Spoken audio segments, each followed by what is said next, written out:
Welcome back to Rise and Tell with Sheekha. I am Sheekha Singh, your host and author. I have got something special to share. My brand new book, Unburnable Ambition, How Overachievers Win Without Burning Out, is coming on Jan 5th, 2026. This book is for all of us who dream big but refuse to let burnout be the price. If you'd like early chapter, preview, and launch bonuses, head to sheekasingh.com/unburnableambition and sign up today. Now let's dive into today's episode. Today, I have with me a wonderful coach who specializes and is certified in the DISC personality communication tools and has been working as a coach since 2011. Scott Maderer is an expert in helping people transition from working to living their calling. I learned a lot about the DISC personality tool, and having taken one in the past, it was interesting to see how Scott explained the different quadrants and the strengths of people who fall in these different personalities. We also discussed what it means to know what your calling is, and we spoke a lot about time management. He is a certified human behavior consultant and member of the John Maxwell team. After almost 30 years in education, Scott and Carrie founded the Inspired Stewardship to live out their own calling to coaching in 2011. He is also the author of the book Inspired Living, Assemble the Puzzle of Your Calling by Mastering Your Time, Your Talent, and Your Treasures. And I hope you learn a thing or two about time management and the DISC personality from this episode. Welcome to our show, Scott. How have you been? I have been awesome. Thanks so much for having me. I'm honored to be here. Of course. It is our pleasure to have you on our show. All right. We'll just dive right in, Scott.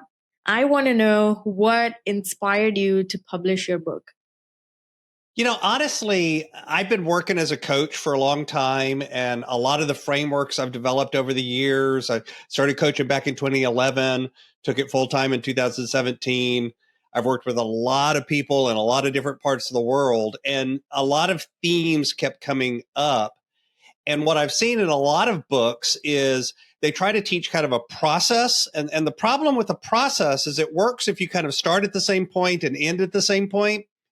And so I took a different approach. I wanted to put out a book that had what I would call frameworks in it. Right. And frameworks are different than a process in that they're a way of thinking, they're a mindset, they're a system that you can use that kind of works no matter where you are. Right. You can plug it in different places and it still continues to work. And so I had this idea of taking a little different approach, taking the idea of frameworks around the areas of time, talent, and money, because that's what I was working on as a coach. And right. That was the areas that people kept coming for help. And obviously, as a coach, I can't talk to everybody. Yeah. But a book is something that more people can find accessible, and do outreach. And so it was really that heart of putting out the frameworks that I discovered that worked and putting them out in a way that more people could have access to them. Awesome. Congratulations on your book, first of all, Scott. Thank you.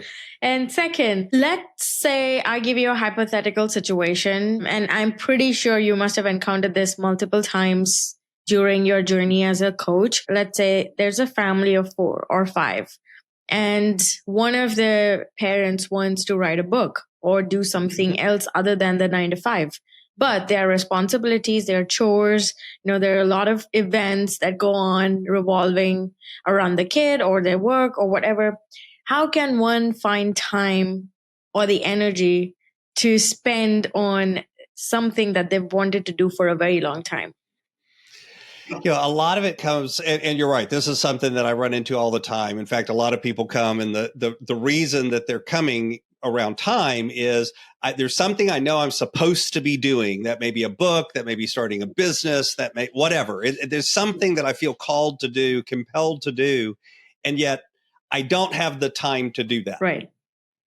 So the first reality is to recognize that it's never a matter of, quote, having the time. Okay. You don't have or not have time. In fact, I tell my clients, you're not allowed to say, I don't have time. You just have to remove that from your vocabulary. Okay. Instead, you want to say, that's not a priority for me. Mm.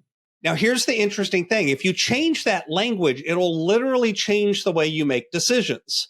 Okay. And by the way, it doesn't necessarily mean you'll suddenly magically find the time to write the book, but it does allow you to look at what is taking your time and start to think, wait a minute, is that actually more important than writing the book right now? Right. So for instance, I have people that they feel guilty because it's like they're working on something like a project or a book or whatever it is. And then the grandkids come over. Yeah.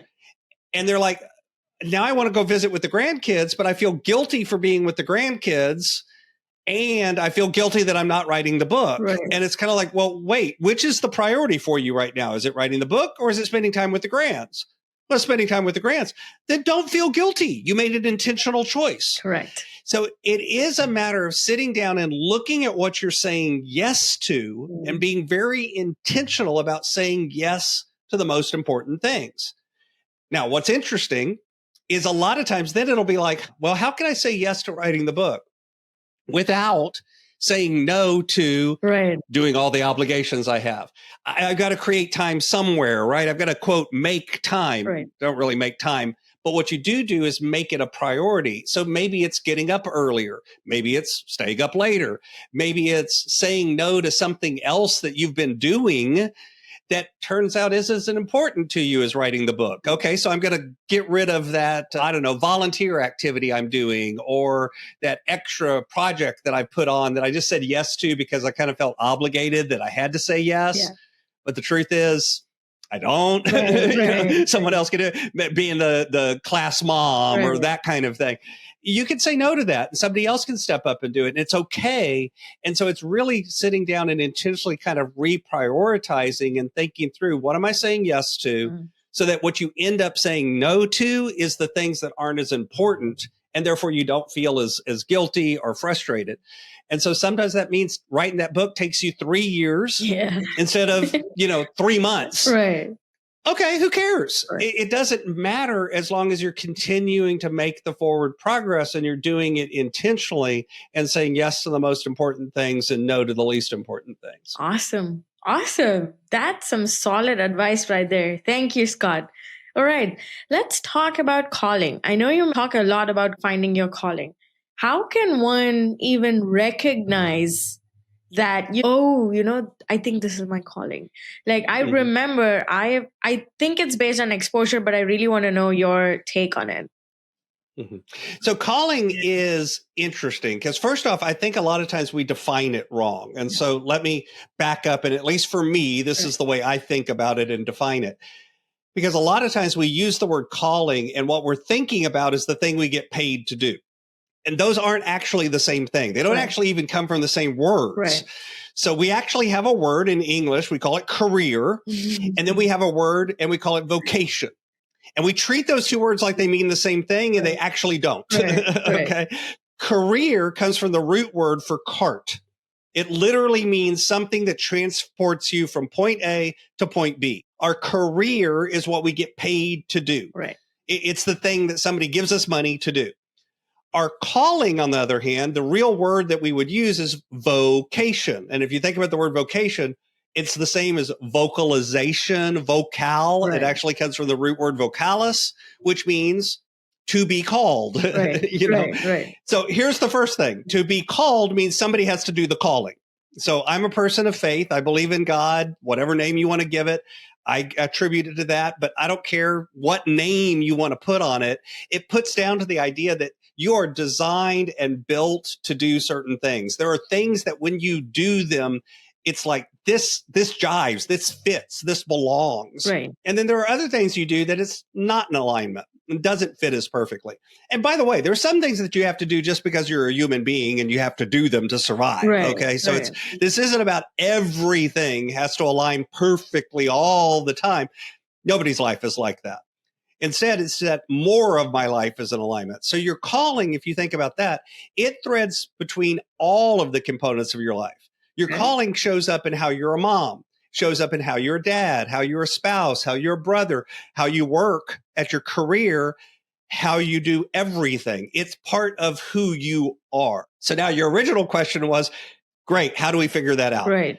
So I got 2 quick activities that you can do, and anyone can do these at any point in life. And by the way, I recommend that you do it more than once, because usually finding our calling is more of a process of discovery than it is the sudden epiphany from on high of, oh, the angels are singing and now I know. It's more like you're kind of uncovering and discovering as you go. Right. So the first activity is a looking back one. Just take a sheet of paper, a couple of sheets of paper, divide it into 3 columns. Down the left-hand column, just begin to brainstorm things that you've done in your life. Okay. By the way, I didn't say things that you've gotten paid to do in your life. I just said things you've done. Right. It can be relationships. It can be activities. It can be roles that you've had. It can be things that you've done as a career. Doesn't matter. Be as broad as you can and just start brainstorming things that you've done in your life. Then in the middle column, next to each of those activities, write down things about that activity that you enjoyed, things about that activity that gave you energy, things about that activity that felt like they came naturally to you. Right. What were the parts of the activity that jazzed you up? And then in the last column, what were things about that activity that took energy away from you, that drained you, that you didn't like as much, that were more out of alignment with kind of when you felt like you belonged? Right. And what you can then do is go back and start looking at this. And this is one of those activities that it's good to kind of spend some time on and go back to and mull over and begin to look for patterns, because you'll discover that you use different words, but things keep showing up. There will be stuff that shows up in the love column over and over and over again. It'll be in different ways. It'll have different language, but the pattern will be there. Right. By the same token, there will be things that show up in the don't love column over and over and over. So this kind of gives you some foundational building blocks to begin to think about, these are parts of my life from what I've already done that I've already discovered are more in alignment with how I'm designed, how I'm built, what I'm supposed to be doing. And these are things that are less in alignment. It's not going to be perfect, but it gives you some building blocks. I also firmly believe that if you're going to build something, you kind of need to know what it's going to look like when you're done building. You got to have a direction, right? So the second activity is a future focused activity, a looking forward activity. Okay. I used to travel a lot when I was in the corporate world. I was in planes all the time. So I set this in an airport in honor of my past life. So imagine for a minute, you've been on one of those trips, and this is 5 years in the future. Okay. So 5 years from today, you've been on one of those trips where you fly somewhere, you do your business, and then on the way home, you've got that airport in between that you've got to land at, and then you got to, continue the flight, change planes and continue the flight. And as you're changing planes in that middle of the road airport, so you walk up to the gate, you look up and you see those dreaded words, flight delayed. Great. So you wait. How long is the flight delayed? 4 hours. Okay. So you're stuck in an airport in the middle of nowhere with nothing to do for at least 3 or 4 hours. So you do what anyone does when they're stuck in an airport with nothing to do in the middle of nowhere for 3 or 4 hours. You either go find a bar or a restaurant, depending on your particular druthers and what time of day it is. Correct. I'm going to pick a restaurant. So you go find a restaurant. As you're walking into that restaurant, and remember, this is 5 years from today, all of a sudden from across the restaurant, you hear a voice. Okay. Hey, how you doing? It's a friend of yours that you haven't seen for the last 5 years. They moved away. You moved away. Y'all both got busy. You've maybe chatted a few times online and things, but nothing major. They're like, how are you doing? You're like, oh, it's so great to see you. Fancy meeting you here. How funny. Hey, are you going to be here long? Well, I wasn't going to be, but now I'm here 4 hours. Right. And you're like, great. Well, I'm going to be here a couple hours too. Let's grab a table and catch up. So you grab a table in the corner of the room, and your friend looks at you and says, man, I am so glad I've run into you. We've lost touch over the last 5 years. How's life been treating you?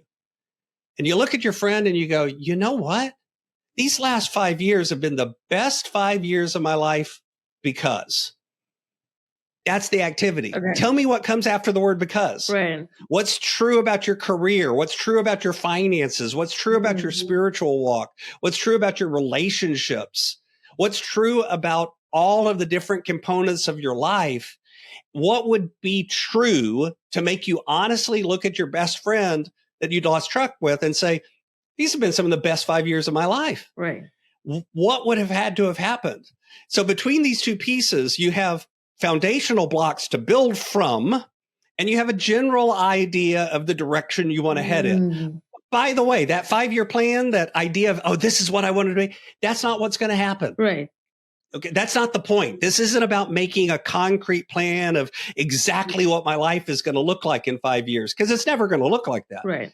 But it is about having that direction, having that sense of, oh, I want something different in this component of my life. And sometimes it's an area that surprises you. I've had people do this and they're like, I didn't even know that's something I wanted. Yeah. But it shows up. And then all of a sudden it's on your radar and you can look back at the pieces that you have, the foundational pieces, and start thinking, maybe I need to get more of this in my life. Maybe it is writing that book. Maybe it is putting something out into the world. Maybe it's starting a business. Maybe it's quitting your job. Maybe it's having children or getting into a relationship. Whatever it is, you suddenly begin to see that that may be an area that you at least need to explore and discover and figure out. Is that really in alignment with how I'm built, how I'm designed, and what I'm called to do? Correct. Yeah, I agree. What great idea. That is a wonderful activity that anybody can try. And I feel that's when things get real, is when you put down your pen on the paper and you're actually putting your thoughts on it. Yep. Doesn't matter what it is, the minute you write it down, I feel, is when things start to get real. Absolutely. It makes it much more concrete for a lot of us, because here's the thing, you have vague ideas, but you don't really ever sit down and process them. Correct. Until you write it down. Now, I will say this, if you're one of those people like me who hates to write, okay, this is where technology can actually help you. Okay. Yeah. So what I love to do, and I used to do, is I would get the voice app on my phone and I'd go for a walk, because I do some of my best thinking when I'm walking. Yeah. And I just, put my headphones in. So my phone is recording me and I just talk to myself. Yeah. I'm sure people that saw me walking down the road talking to myself thought I was crazy, but whatever, and I just tell myself the story and just brainstorm. And then nowadays you can actually run that through a million tools and turn it into written stuff and clean it up and make it pretty. But it's still a way of, I jokingly tell people, I actually didn't write my book. I talked my book because I don't like to write, but you can get to a written material without necessarily sitting down and writing. Right. But you're right. It's when you put it into a concrete form that it becomes real to us, because that's when you can start putting pieces together and going, what are the steps I need to take to move from here to there? What's the next action I need to take, as opposed to just kind of having this vague idea. Correct. And also another point, Scott, is that, how you mentioned when you go on your walk, it's that time for you where it's just for yourself and it's only for you and your thoughts. I feel like a lot of people lack that. They are so entangled with a lot of things on their to-do list or whatever it is, that even when they get that sliver of time for themselves, they want to fill it up. They are never comfortable being alone with their thoughts, which is why I feel they lack the ideas, or they lack that focus of what they need to do to become better or to make themselves better. I've seen so many people, including my friends and my family. Everyone has the same thing. Oh, I'm busy. I'm like, busy doing what? And how can you be that busy that you forget what your favorite color is, or what do you like anymore, or what do you not like anymore? They're like, oh, you don't get it. We have kids, we have families, we have work, we have chores. I'm like, I have the exact same things, but I prioritize that time for myself, because unless and until I give the permission for myself to be bored, I feel like I'm just polluting my brain with all these extra things, TV and phones and computers and laptops and the constant influx of reels and videos and updates from people. I'm like, okay, stop it. There has to be a time when people should be realizing that being busy is not that glorifying at all. That means something's wrong there if you're not taking time for yourself to figure out what is it that you actually want and where is it that you're actually spending your time. Because I see people, even when they go on the walks, they're either chatting or talking to someone on the phone. Again, if that's one of the ways where you're catching up with your friends and family and you're making time, perfect. That's awesome. I love you for doing that. It's really about intentionality. Yeah. It's so often we've built up habits of behavior, but we haven't ever actually thought about, hey, is this something that's serving me well? Yeah. Or is this not something that's serving me well? Correct. And, if we're doing more of the stuff that's helping us, great. That's a good habit, keep it. But on the other hand, if you're doing things that are keeping you from growth or success or that sort of thing, okay, well, now that's a bad habit and we need to reform it and reconstruct it and develop and channel it in a different way. Yeah. So, again, if you want to use, like you just said, if you want to use a certain time of the day as your catch-up time, great. But then have another time. And it may not be, and again, it's different for different people at different phases of life. If you've got a 4-year-old and a 2-year-old at home, early morning might be a great time if the kids sleep in. Other people, their 2-year-olds up at 4:30 in the morning. Yeah. And it's like, okay, forget mornings then. You're not going to do it in the morning. Yeah. You've got to find a different time. Correct. So it's not necessarily that there's a one size fits all way of doing it, but it is about sitting back and being intentional and deciding, where am I going to do it? We always hear about, balance. And the problem with using that word is people hear balance and they think it means everything's equal and everything's the same and, every day works the same and all of these things. That's not really what balance means. Yeah. Balance is an active process. It's not a passive process. Correct. You don't believe me? Close your eyes, stand on one foot, and see how you balance. Okay. Mm-hmm. What'll be interesting is you'll be constantly rocking and moving back and forth because it's an active process. Balance is not passive. Yeah. We constantly move. And so that is the same thing in our life. Balance actually means actively going through and intentionally saying, what am I going to do? What am I not going to do? Busy has become a badge of honor. Yeah. Where all busy means is you do a lot of stuff. Correct. I use the example of this. I can pay you money to be busy. Okay. So here it is. I'm going to pay you $100 a day to go in my backyard. I've got a big pile of rocks on one side of my backyard. You're going to pick up one rock and you're going to carry it to the other side of the yard. You're going to put it down and then you're going to go back to the pile and you're going to keep doing that. Right. And when you run out of rocks, you're going to pick them up from the new pile and carry them back to where the old pile was and put them down one at a time. That's what you're going to do all day long. I'll pay you $100 a day. A lot of people would go, that's not enough money. Mm-hmm. Okay. How about $1,000 a day or $10,000 a day or $100,000 a day? I could pay you enough money that you would do that. But even there, you are only going to do it a certain amount of time before you suddenly look up and go, I got enough money in the bank. I don't need to do this anymore. I'm going to go find something else that has more purpose, that has more value, that I enjoy more, that is more connected to me. Yeah. So it's not about don't go pick up rocks. That's busy time. It's about be intentional about, why am I picking up those rocks? Correct. Again, if I did it so you paid me $100,000 a day to go pick up rocks, I'd go do that for a couple of weeks.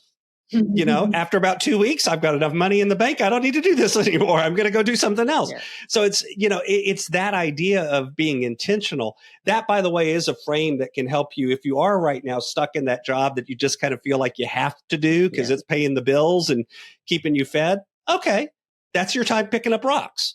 But do it again, step back and go, yeah, but do I want to pick up rocks the rest of my life? Right. Oh, no, I don't. Okay, then what do I need to start putting in place today so that 2 years from now or 5 years from now or 10 years from now or whatever it is, I'm not picking up rocks anymore. Correct. I'm doing something else. Correct. And then, okay, Scott, I know you are an expert when it comes to the DISC personality questionnaires. Walk us through the importance of the level of personalities that come out after taking that survey, because I've taken one at one of my workplaces and I know the importance of it, especially as a leader. You definitely want to know what the DISC results are for your team. So that way you're able to communicate with them effectively in a way that feels good to them and you understand because, okay, this is their personality. So walk us through the importance of that. And I love calling DISC, you hit on it, a communication tool as much as anything. So it is one way, and there are a ton out there, and they're all good. Yeah. Well, I won't say all. Most of them are good, okay, at giving us insight into how we're wired. Right. And it's kind of we use them for a couple of ways. The first thing is to understand ourselves. Right. Because you need to understand your own biases, your own way of communicating, what comes natural to you, and what's work for you. The second level is to understand others. Correct. Because now if I understand, hey, I'm wired this way and you're wired that way, I can then do the third step, which is begin to modify how I communicate to better make sure that you understand and I've given you what you need to succeed and behave well and do everything that you need to do. So especially in a leadership position, like you said, it's incredibly valuable to first know yourself. Correct. And that's the most important step. And then to learn the team so that you can begin to interface with them. And by the way, as a leader, if you know them, you are the one that has to change the way you communicate. 100%. Not because I've seen leaders do this and be like, well, everyone should know who I am, so they should now communicate the way I need. And it's like, no, that's backwards. Right. You need to modify it for them. So what is DISC? DISC is really just kind of a quadrant system. I love it because it's simple enough that I can actually understand it and apply it real time. Yes. So teach it to you real quick. There's kind of 4 quadrants, D, I, S, and C. And it's based on 2 criteria that most people are either more of one or more of the other. Yeah. So here's the first one. On the up and down axis, think of the old XY coordinate plane from geometry or algebra back in school days. And on the up and down, at the top, we put outgoing, and at the bottom, we put reserved. Yeah. Now, to be clear, outgoing and reserved here are not the same as extrovert and introvert. They actually have to do with how your internal motor runs. So outgoing people are people that get up in the morning and they're go, go, go, go, go. They talk fast. They move fast. They use their hands a lot. They're just out there active from the minute they get up to the minute they go to bed. And that's just how their motor runs. Reserved people, on the other hand, are a little calmer. They're a little slower to talk. They think a little bit more before they do anything, slower to make a decision. They just kind of run through life in a little calmer way. So would you agree some people are more outgoing and some people are more reserved naturally? Yeah. Right? Okay. For you, and I know you said you already taken a DISC test, but just out of curiosity, were you more outgoing or reserved? I was, yeah, more outgoing. More outgoing. Yeah. Okay. So the second quadrant on the left-right side, on one side is task-oriented, and on the other side is people-oriented. Correct. So again, none of these are value statements. None of these are good or bad. They're just different.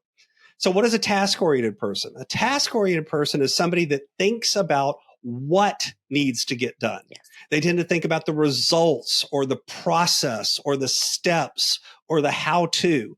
When you ask them about doing something, the first thing that comes to mind is, what do I do first? What do I do second? They start thinking through the process or the results of that process. What am I going to get? What comes out of it? On the other hand, people-oriented people, they tend to start thinking about things like, wait, who needs to be involved? How is it going to affect the people involved? Yes. Are people going to be treated fairly? Is it going to work out good for the people? And that may be internal, like your customers, your clients. It may be people that, themselves, but it's just the people piece of it that comes to mind first. And that's what they think about first.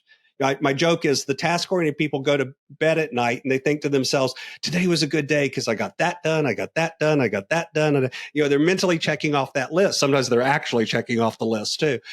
Occasionally they wake up in the middle of the night and add things to the list. That's task-oriented people. People-oriented people, it's like, hey, today was a good day because I got to talk to this person. I got to talk to this person. I got to interact with that person. Yeah. This person told me about, it's all about the people. So if you think about that, some people are more task, some people are more people. So for you, were you task or people? People.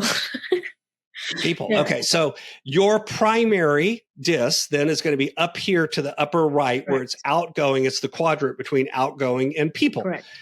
So let's start on the upper left, which is outgoing and task oriented, because that's where the D is, and DISC is DISC. So we're going to start with the D. By the way, for those of you paying attention, you'll get it in a minute. I'm going to tell you what I am.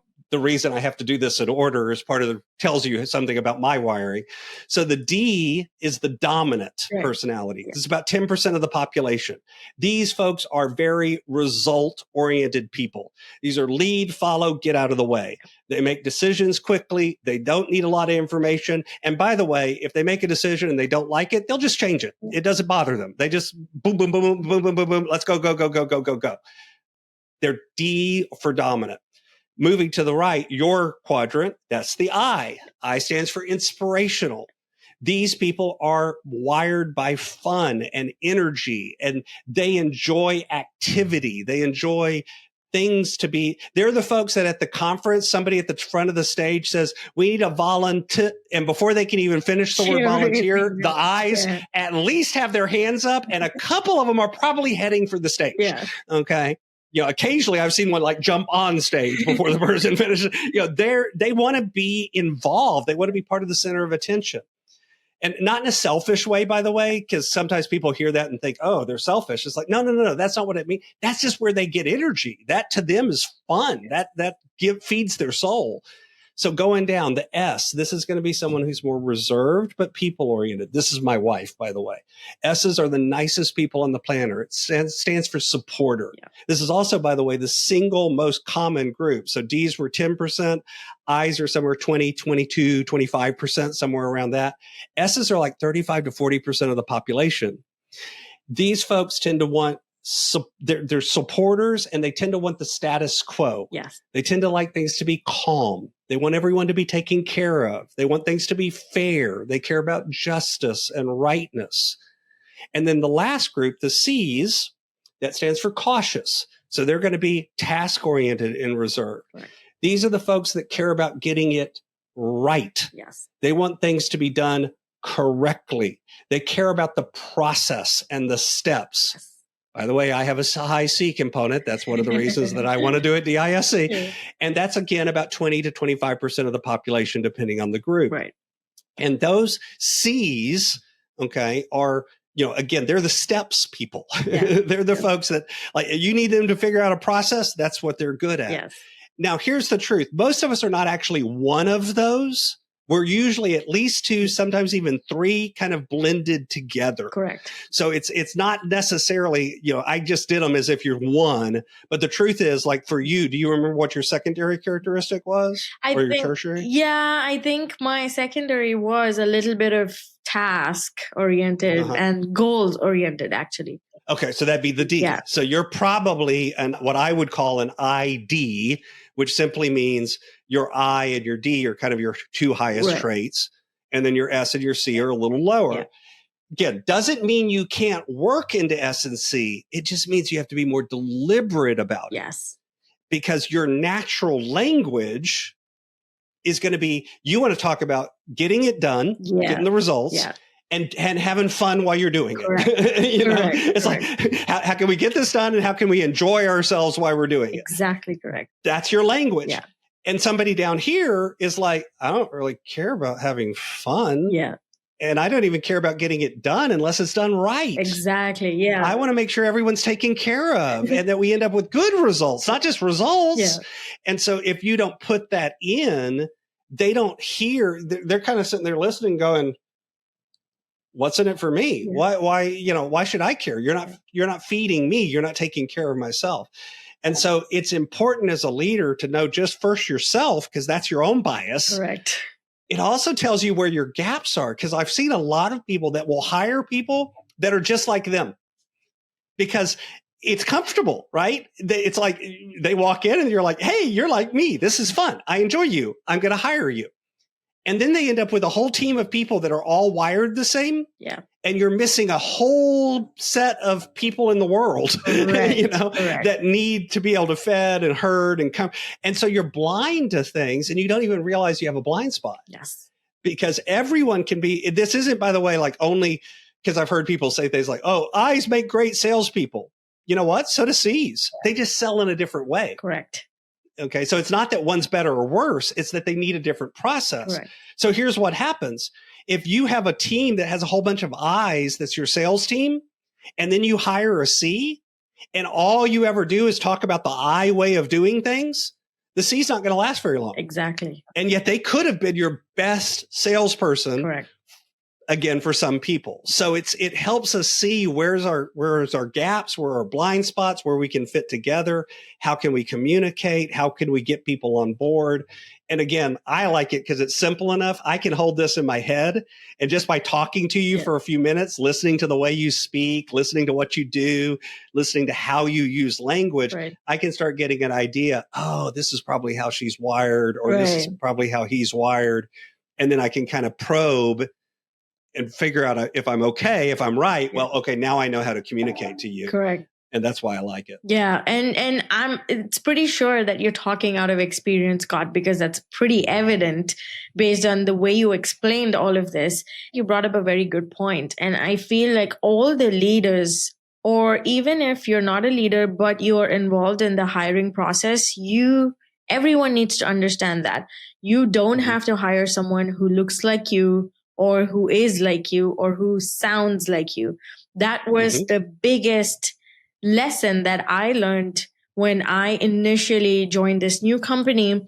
And I was used to hiring people before, but they said, oh, we want to train you guys because ours is like a 100% remote company. So you're not always meeting the person, in person. You're just seeing them in for a small screen. So they said, okay, it's very common that you guys will be biased towards certain people. One, because you might have something in common with them. Some of the subjects might be very common that you've taken in college, or the area that you come from, or the culture or the background. Do not use that and keep it in your mind when you're interviewing the person, because you're looking for certain skills, both technical and soft skills, for this person to be successful in the job.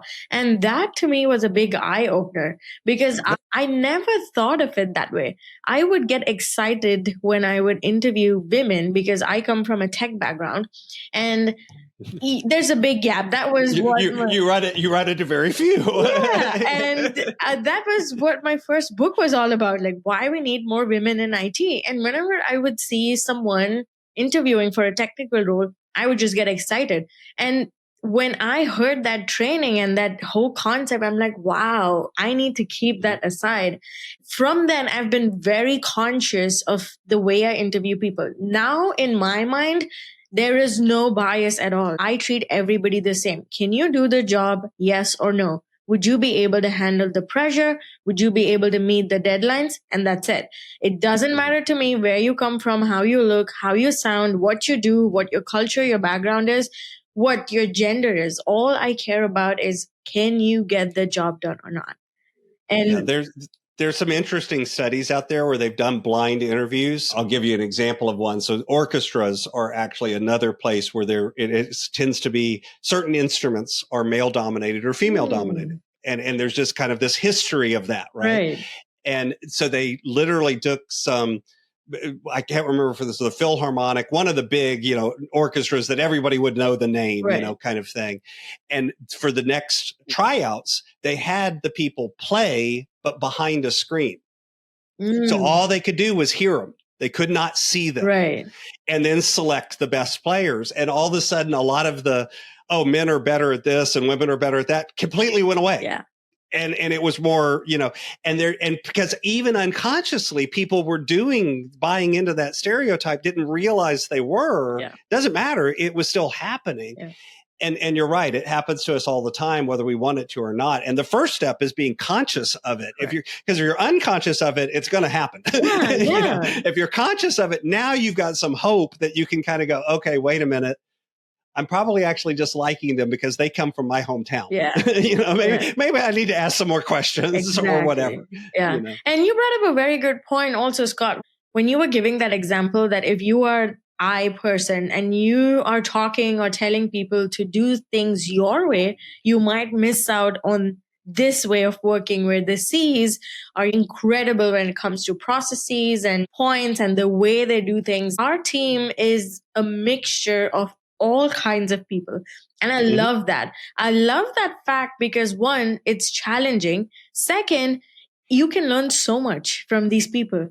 Like you said, it's not necessary that just because you fall into one quadrant doesn't mean you cannot learn the other ways of doing things. That's what I have learned. And I love it. There's this one person on our team who loves to wake up early and get things done way before anybody has even logged in. And when all of us are logged in and we are working, he is on top of everything. And recently we asked him to mentor another person on the team. And the first thing he did was he just handed over all his notes to this person and he said, here, this is going to be your Bible. And there was everything in it. Like each step was documented so well. And I'm like, wow, if I were doing it, I'm like a hands-on person. So I will go in, explain it to you. But documenting it, that much detail would not have been me. And that was so cool to see and to even learn. And I love that fact because that's something I wouldn't do, but that would be useful for someone who's joining in the future. So I asked this person to go ahead and upload that and make it a standard going forward so all of us can follow it, because all the time information is in our head when we're working on a certain application. So yeah, you brought up some amazing points. Yeah, it's hilarious, but as a leader, especially if you know the strengths of your team and you know the areas where they shine, you can use that. Yeah. You know, so like we actually have, when I worked in the corporate world, we had a couple of people that anytime we were coming up with a new standard operating procedure or process, you know, we would get it drafted and we had a team of people that did that.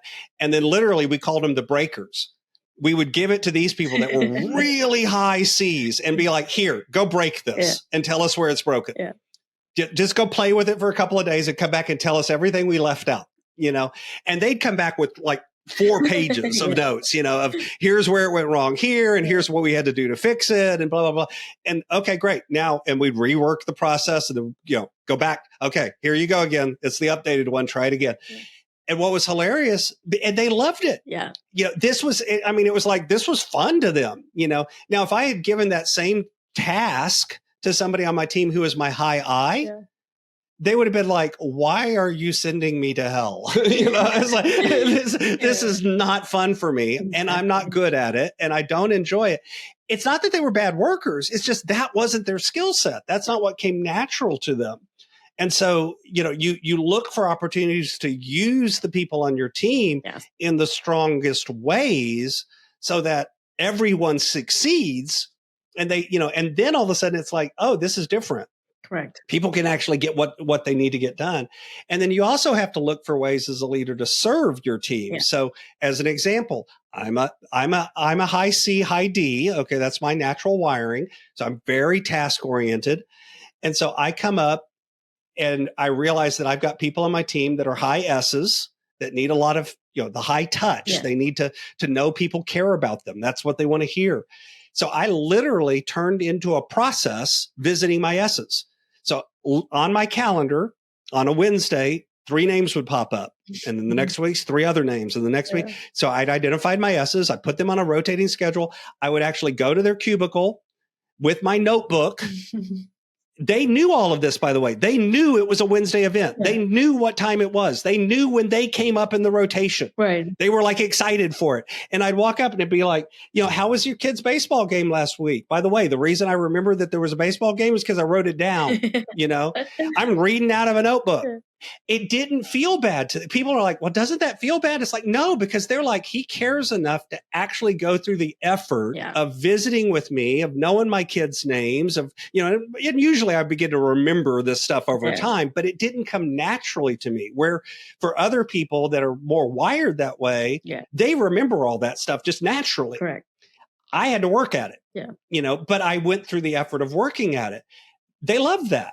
And by the way, you'll notice, I mentioned S's. I didn't say I went and visited the I's. And the reason I didn't is because they came to me.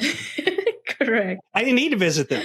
I taught them if my door is open, you're allowed to come in. Yeah. If my door is closed, unless somebody's, you know, burning or bleeding, you know, don't bother, you know, don't coming in because I'm working on something where I need some focused time. So if my door was open, the I's would just stop by. You know, they'd come by and chat for a few minutes and check in and tell me how, and off they'd go. And they were happy and I was fine. It didn't disrupt anything. That's why I kept the open and closed door rule. My D's didn't want me to come by. Yeah. They just needed to be told what to do and then leave them alone. You know, they're like, please don't come talk to me. I don't want to talk to you. And the C's the same way. So just by knowing those quadrants and knowing how people were wired, I was giving each of the groups more of what they need. Yep. The C's were the process people. I had to make sure that they had the process. It was well documented. You know, they had a system where if things went wrong, they could come for help. You know, all of those things. And the D's, it was really like, you know, here's the results. Here's what you need to get done. If you need help, come get me. Otherwise, adios. Correct. And, you know, and off they went. They were ready to go to the races. Awesome. This is fun. This has been so much fun, Scott. I just want to know before we end the show, what is your top suggestion for people who feel burned out because of the fact that they're not able to manage their time well? The most important word in the English language that those folks learn, it's a really hard word to say. It's got 2 letters. It starts with N and it ends with O. It's no. Because what happens is usually burnout comes from you're saying yes to one of 2 things, either too many things or the wrong things. Both of those will burn you out. So it is that stepping back and being intentional about saying, what is actually the things that I need to say yes to? And conversely, what are the things I need to say no to create more space in my life so that now I'm in alignment? I'm saying yes to the right stuff and no to the right stuff. And that's again where sometimes having accountability, having a mastermind or your spouse or somebody else who can help you. Yeah. Because again, learning to say no is actually a really hard skill to develop. It is. And it will be one of the most important skill that anybody learns in their self-growth journey or self-improvement journey. Absolutely. Thank you so much, Scott. This has been amazing. Thank you for taking your time and thank you for being a guest on our show. Love it. Thank you. Absolutely. Thank you. I hope this has been useful for anybody who's been struggling with time management. Hope it was interesting to know what the DISC personality test stands for and what it means and how it translates. Make sure that you take it and learn how to improve your communication skills with your peers and your other coworkers. Don't forget to share with someone who you feel is going to benefit from this episode. Pay it forward. Thank you for tuning in for today's episode of Rise and Tell with Sheekha. My upcoming book, Unburnable Ambition, is all about how to chase your biggest goals without losing yourself to burnout. You can now sign up at sheekhaSingh.com/unburnableambition for early access and launch updates. Until next time, keep growing, keep glowing, and be yourself, and keep your ambition unburnable. Thank you.